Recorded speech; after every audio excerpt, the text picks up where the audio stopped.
My name is Elena, and this is my story. It is not an easy story to tell, and it is not a happy one, but it is the truth. It is the story of my mistakes, my pain, and the hard lessons I learned at a very young age. This is the story of how I lost myself and how I slowly began to find myself again. I share this not for sympathy, but for honesty, because sometimes the truth is the only thing that can heal us. I was 18 years old when everything began. I lived with my mother, Marianne, in a small, quiet house. My father had left us many years earlier. I barely remembered him.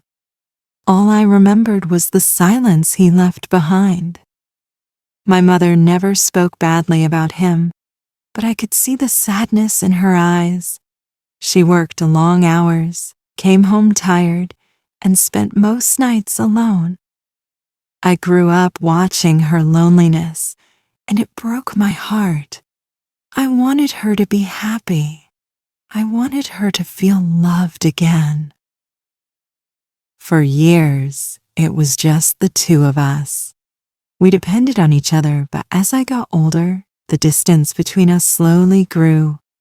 She was always busy, always exhausted, always trying to survive.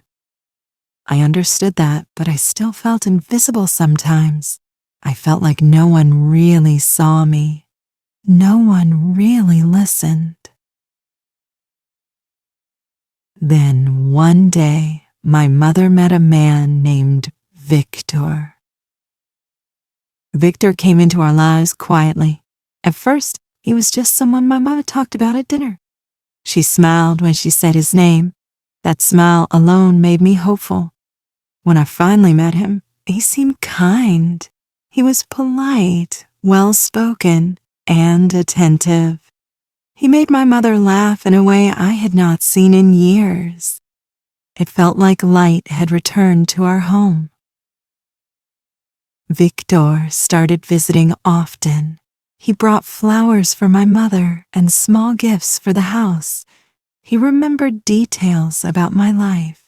He asked about my school, my plans, my interests. When he listened, he really listened. That was new to me. It felt good to be noticed. I told myself this was normal, that he was just being nice, that he was trying to be a good man. My mother changed during that time. She laughed more. She dressed better. She seemed lighter, happier. I told myself this was what love looked like. After 6 months, Victor asked my mother to marry him. She cried when she said yes. I cried too. I believed we were becoming a real family. The wedding was small and simple. My mother wore a white dress and looked beautiful. Victor stood beside her, smiling confidently. Everyone clapped when they kissed. I remember thinking that this was the beginning of something good. I remember believing that our broken family had finally been fixed. After the wedding, Victor moved in with us. At first, everything felt normal. He helped around the house, cooked meals sometimes, fixed things that were broken. He acted like the perfect husband and the perfect stepfather. I trusted him completely. I had no reason not to. But slowly, small things began to feel strange. Victor started watching me more closely. His looks lingered longer than they should have. When he spoke to me, his voice was softer, more personal. I noticed it, but I pushed the feeling away. I told myself I was imagining things. He was my stepfather now. He was my mother's husband. My mind refused to accept anything else. My mother worked long hours. Most days she left early and came home late. Victor was always home. He was always there when I returned from school. He asked how my day was. He made food for me. He helped me with homework. He drove me places. Slowly, without realizing it, I began spending more time with him than with my own mother. I was lonely, and Victor filled that space. One afternoon, I came home upset after failing an important test.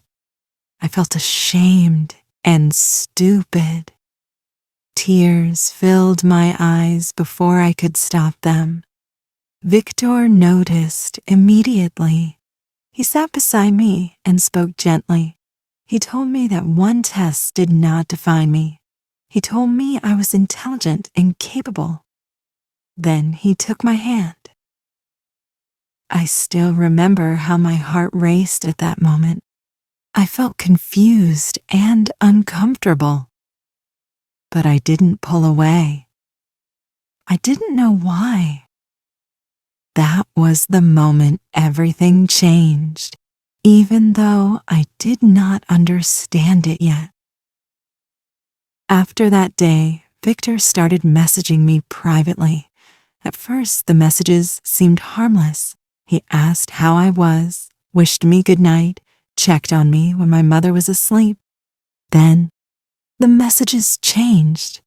He began complimenting me. He called me beautiful. He said I was special. He said I understood him better than anyone else. Those words filled a deep emptiness inside me. I was young. I was vulnerable. I didn't recognize manipulation when it wrapped itself in kindness. Victor told me my mother didn't really understand me. He said he did. He said we had a connection that was rare. I believed him. I wanted to believe him. I wanted to feel important to someone. We began meeting in secret, small cafes far from home, quiet places where no one knew us. He told me it had to stay hidden because people wouldn't understand. He said our bond was pure and special. I ignored the guilt growing inside me and held on to the way he made me feel. When I turned 21, Victor gave me a necklace. He told me it was just from him, not from my mother, just from him. That night, he told me he loved me, not as a stepfather, as a man loves a woman. I should have walked away. I should have told my mother. But I didn't. I was confused. His words felt powerful. He said my mother didn't love him properly. He said I did. He said we were meant to be together. That was the lie that destroyed everything. Victor told me he would leave my mother for me. He painted a future filled with happiness and freedom. I cried many nights, torn between guilt and desire. In the end, I made the worst choice of my life. I chose him. That decision would change everything. Choosing Victor felt like stepping into a dream I desperately wanted to believe in, even though fear lived quietly in the back of my mind. I told myself that love was rare and complicated, that sometimes it broke rules and hurt people before it made sense. I told myself I was brave for choosing my heart. In reality, I was terrified and deeply confused, but I didn't know how to listen to that truth yet. Victor began the divorce quietly. He told my mother, Marianne, that he was unhappy and that he no longer loved her. He did not mention me. He let her believe that their marriage had simply failed. Watching my mother crumble under that lie was one of the most painful things I have ever witnessed. She cried at night when she thought no one could hear her. She questioned herself, wondering what she had done wrong. I sat in my room, frozen by guilt, telling myself that once everything settled, she would understand. That day never came. The divorce took months. During that time, Victor became more intense. He needed constant reassurance. He wanted to know where I was at all times. If I didn't answer a message immediately, he became angry. He said it was because he loved me so much and was afraid to lose me. I mistook jealousy for passion. I mistook control for care.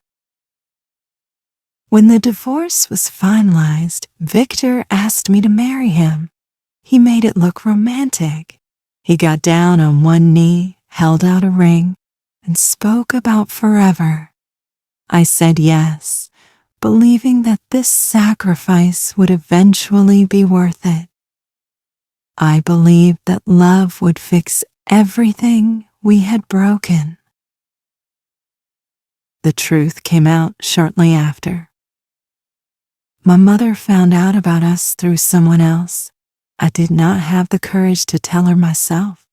She came to me in tears and rage, her voice shaking with pain I had never seen before. She asked how I could do this to her. She asked what kind of daughter would betray her own mother. I had no answers. I stood there in silence while her world collapsed. The town turned against me quickly. Friends stopped calling. People whispered when I walked by. They looked at me like I was something ugly. I tried to act strong, but inside I was falling apart. Victor told me none of it mattered. He said we only needed each other. He said everyone else was wrong. We married quietly. There was no joy in that wedding, no celebration, no warmth. I wore a simple dress, and Victor wore a dark suit. We said our vows without smiles. I ignored the knot in my stomach and told myself happiness would come later. It never did. Almost immediately after the wedding, Victor changed. The loving man I thought I knew disappeared. In his place was someone cold, sharp, and demanding. He criticized everything I did. He read my messages, checked my phone, questioned every conversation. He told me who I could see and where I could go. He isolated me slowly, carefully, until my world was just him. He called it love. It wasn't. He told me I was lucky he stayed with me. He said no one else would want me after what I had done. He compared me to my mother in cruel ways, reminding me of the damage I had caused. His words wore me down until I barely recognized myself. I felt trapped in a life I had chosen but no longer understood. The fight that changed everything came late one night. Victor yelled, accused me of things that weren't true, and said words that cut deeper than anything before. Something inside me finally broke. I grabbed my coat and ran into the night without knowing where I was going. I ended up at my mother's house. I knocked again and again, crying, begging her to open the door. At first, there was silence. Then I heard movement. When the door finally opened, my mother stood there tired and guarded. She did not welcome me with open arms. She reminded me of what I had done, of how deeply I had hurt her. She was right. That night, I told her everything. I told her how Victor had changed, how he controlled me, how I had been young and blind. I cried until I could barely breathe. She let me stay, but the pain between us was thick and heavy. Leaving Victor was not easy. He tried to scare me into staying. He said I would fail without him, but his power over me was gone. I filed for divorce and fought for my freedom. It took time, strength, and support, but I survived. The healing was slow. Therapy helped me understand how manipulation works, how easily loneliness can be used against you. I learned that love does not demand silence, fear, or sacrifice of self. I learned that what I experienced was never love. Rebuilding my relationship with my mother was the hardest part. She was hurt, cautious, distant. I didn't blame her. I showed up anyway. I listened. I apologized without expecting forgiveness. Slowly, very slowly, the walls began to fall. The first time she made me coffee again, my hands shook as I held the cup. It was a small gesture, but it meant everything. I was learning how to live again. The months after my divorce were quiet in a way I had never known before. Not peaceful at first, just quiet. The kind of quiet that forces you to hear your own thoughts, the kind that leaves you alone with your memories. I moved into a small apartment on the other side of town. It was nothing special, but it was mine. The walls were plain, the rooms mostly empty. But for the first time in years, I could breathe without fear. No one checked my phone. No one questioned where I went. No one told me who I could or could not be. That freedom felt strange, almost frightening, but it was also the beginning of my healing. Therapy became my anchor. Every week, I sat in a small room and spoke words I had buried for years. I talked about Victor, about how he slowly crossed boundaries, how he made me feel chosen and special before turning love into a cage. My therapist helped me see patterns I had been blind to. She helped me understand how vulnerability can be exploited, how control often hides behind affection, and how none of it was my fault, even though I was responsible for my choices. That distinction mattered. It allowed me to take accountability without drowning in shame. Rebuilding my relationship with my mother, Marianne, required patience I did not know I had. Some days she spoke freely, telling me about her work, her garden, her plans. Other days she was distant, her pain resurfacing without warning. I learned not to rush her. I learned that forgiveness is not a moment, but a process. I showed up every week, sometimes just to sit in silence. I listened more than I spoke. When she cried, I did not defend myself. I let her grieve what she had lost. Slowly, trust began to return. We started cooking together again. Simple meals, nothing fancy. We watched old television shows and commented on characters like we used to when I was a child. One afternoon, while folding laundry, she laughed at something small and ordinary. That sound stayed with me. It was the sound of something healing. I began working at a small bookshop downtown. The job was quiet and gentle, surrounded by stories and paper and calm conversations. Helping customers find books gave me a sense of purpose. I met people who were kind without wanting anything from me. I made friends who accepted me as I was without knowing my past. With them, I learned how to talk about normal things again. Movies, weather, music, plans for the weekend. Those simple conversations helped me feel human again. Being alone no longer terrified me. I learned to take myself to cafes, to sit by windows and watch people pass by. I walked in parks and listened to birds, to wind in the trees. I wrote in a journal every night, pouring out thoughts I had never allowed myself to have. Writing became a mirror. Through it, I saw how far I had come. Sundays became sacred. Every Sunday, I went to my mother's house for dinner. Sometimes we laughed, sometimes we cried, sometimes we just ate quietly. One Sunday evening, as the sun set and the dishes sat untouched, my mother looked at me and said she forgave me.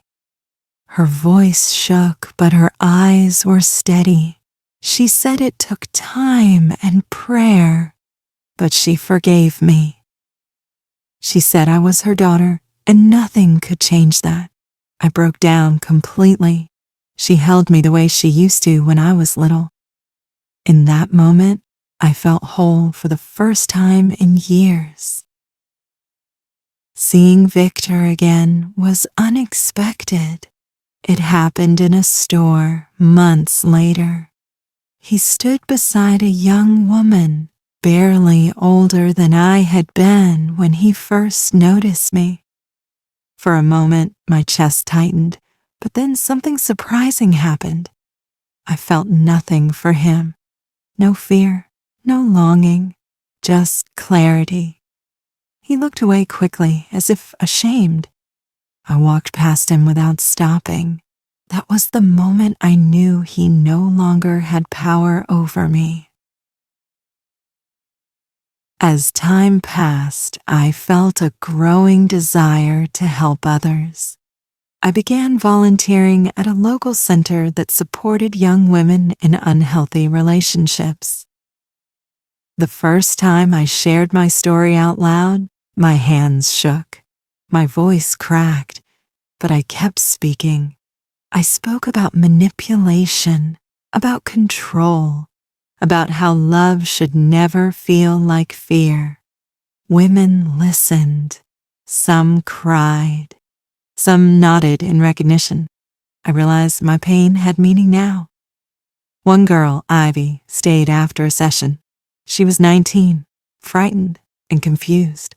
Her story echoed mine so closely it felt unreal.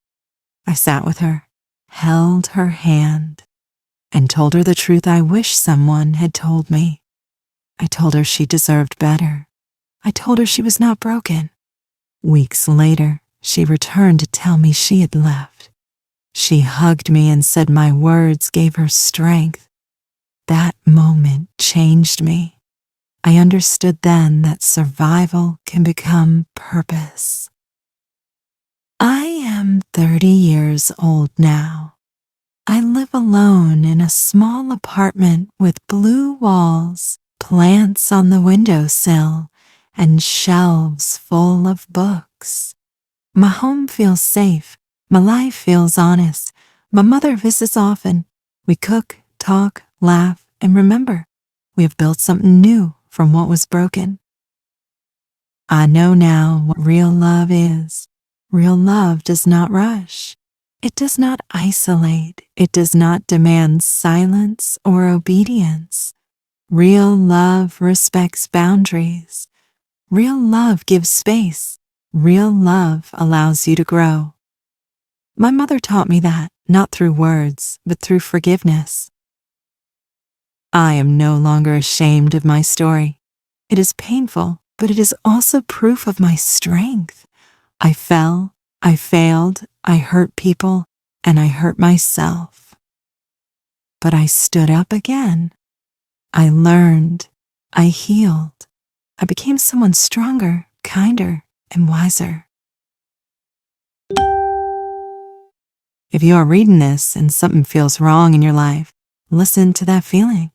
If someone controls you, isolates you, or makes you afraid, that is not love. Ask for help.